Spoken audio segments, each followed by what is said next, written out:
After 10 phlebotomy interviews, this is what I learned. Not all phlebotomy interviews are hard. I had a couple easy ones. Yeah, I want to say yes. They were easy going. They were very friendly. Like, they really wanted to get to know me. They didn't even ask phlebotomy questions. Some of them were that easy, but not all of them, okay? Some of them were hard. And I'm gonna go like this because if you go prepared, my friend, if you go prepared, you will feel confident. And if you're confident, they will hire you, because that's all they want, okay? And when it comes to phlebotomy, you need to be confident 100%, okay? Because if you're not, that's okay at the beginning, but eventually you will become very confident because you have to. Phlebotomy is crazy. So if you're asking yourself, how can you feel confident and prepared? Well, number one, you have to research the company, okay? Because you don't know what they're gonna ask you, okay? That's the thing about phlebotomy interviews or interviews overall, okay? Yeah, you just don't know what they're gonna ask you. But if you go prepared with the basics, it will be noticed, okay?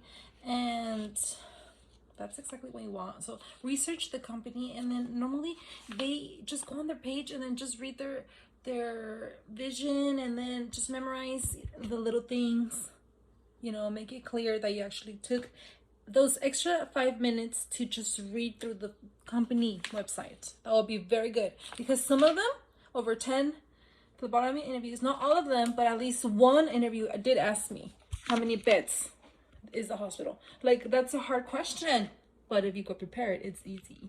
So you have to master the order of draw, okay? And I'm not just talking about the actual order, the color tubes, okay? Like blue, red, SST, green, lavender, pink, gray. Of course, that's part of it. But what I mean is the actual most common tests, okay? The most common tests for blue tops are basically is proton, PTT,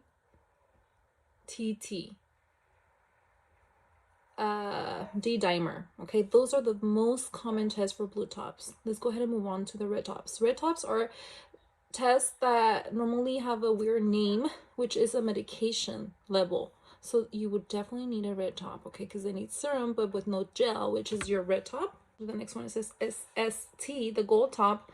Those two are great when it comes to chemistry tests, okay? The most common test for chemistry, MP, which is your comprehensive metabolic panel, and also your basic metabolic panel, which is BMP. And what you must know is that your BN, as in Nancy, BNP, that one is a lavender, but it is a chemistry test. That means that it goes to chemistry, okay? So you must know that, because you don't know what they're going to ask you in your interview, right? You have no idea. So let's move on. So you're going to be drawing a lot of green tops and a lot of lavenders if you work at a hospital. If you work at an outpatient lab, which is fine if you start there, most likely for those chemistry tests, which is your basic metabolic panel, your comprehensive, and all of those, the chemistry test, lipid panel, those are normally SSTs. And long story short, green tops are hospital favorite, because hospitals, they have stat orders. As soon as that green top gets to the lab, they can spin it down right away. They don't have to wait, okay? But SSTs, there are some common tests that require it to be SST, but SSTs for sure have to clot for 30 minutes before they spin it down. And I hope that this makes sense. If it doesn't make sense, just rewatch this over and over, because it's a lot, but it's very good. And the reason why you must know this is because you don't know what they're gonna ask you, okay? So the pink tops, the most common test is your typing screen. And what you must know about typing screens is that you need to band the patient. That means that when you draw the pink top, it's a special band that the band has to match with the label on the tube. And that means that it has to be 100% perfect. And only the phlebotomist is able to do this. So let's say the patient is a line draw, that means like a nurse draw, that means like they have a central line or a pick line or something like that. The nurse can draw for you, but you must be right there, and they hand you the blood, and then since you're watching, then you could label and create the band for them.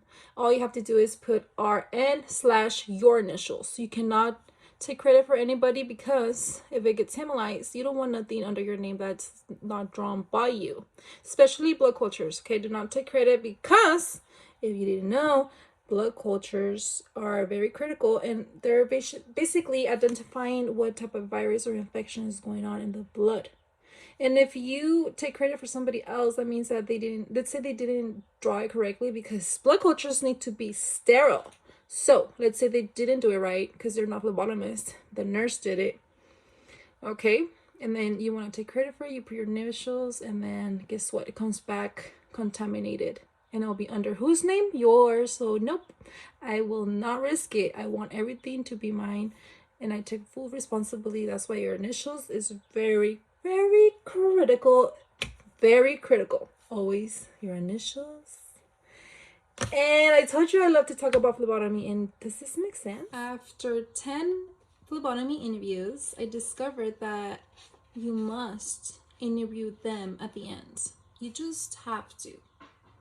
And if you're wondering what could be a good question, well, you must see this video, because oh, by the way, this video includes a big bonus that I do not mention at the beginning of that video, but it's just a bonus because for those who actually watch my full video will get something great value out of it. So that video includes 6 juicy questions that you can ask at the end, because you must interview them. Because why? Because you need to stand out. Okay, see you tomorrow. Yes, tomorrow. Okay, so see you tomorrow.